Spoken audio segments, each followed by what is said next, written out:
अगे रूसल काहे हखी धनी मुहावा तखो रूसल काहे हखी धनी मुहावा तखो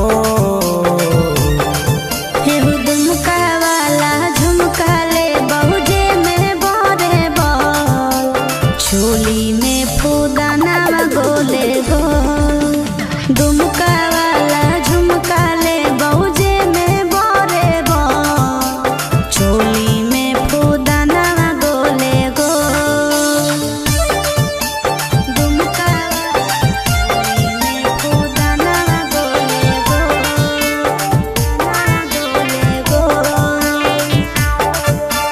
दुमका वाला झुमका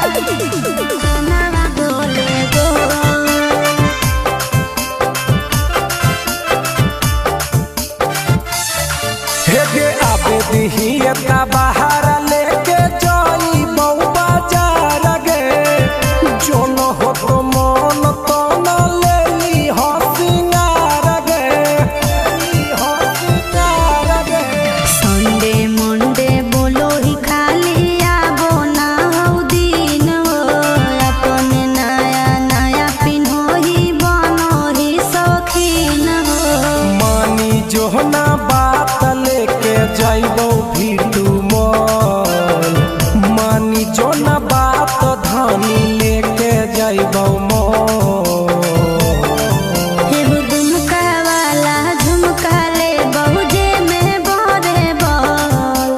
चोली में फूदाना गोले गो दुमका वाला झुमका ले बहुजे में बोरे बोल चोली में फूदाना गोले गो दुमका चोली में फूदाना गोले गो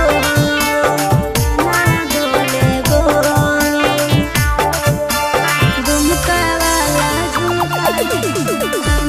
गोले गो